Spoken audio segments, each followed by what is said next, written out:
Hello, I'm in a 2007 Subaru Outback, and today I'm going to show you to check your oil level. So while the vehicle's turned off and your hood's open, you find your dipstick here. You pull this all the way out, and then I would wipe it clean with a good rag or paper towel, and then stick this all the way back in, and then pull it right back out.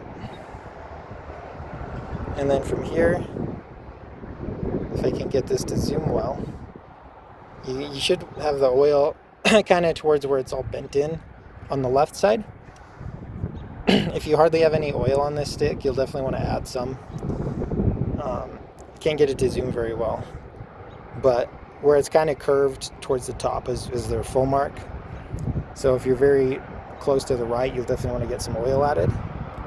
So to add oil, stick this all the way back in. There we go. And then this is where you add your new oil to. So double check you've got the best type of oil, as well as ideally the same synthetic, conventional, and brand of oil you've been using. Better not to mix and match if you can help it. But to add to this, unscrew this cap. And then with your quart jug or with a funnel, just add as needed. Try not to overfill if you can as well, because that could cause issues. Once you've added your oil, then screw this back nice and tight. And then I'd start the motor for like 5 seconds or so and turn it off, just to circulate that new oil. And then I'd repeat the process from the very beginning with this dipstick to see for near that full mark, And all that said, I wouldn't do any of this in replacement of regular oil changes, which depending on motor age, mileage, type of oil, things like that.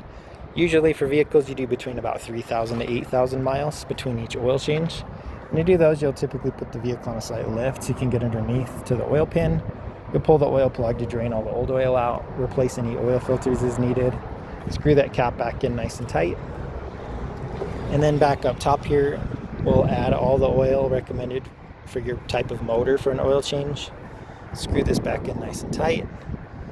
And then start the motor for 5 seconds or so to circulate that new oil. Turn the vehicle off. And then I check once again this dipstick to see for that full mark. But all that said, I hope this was helpful. Hope you have a wonderful day.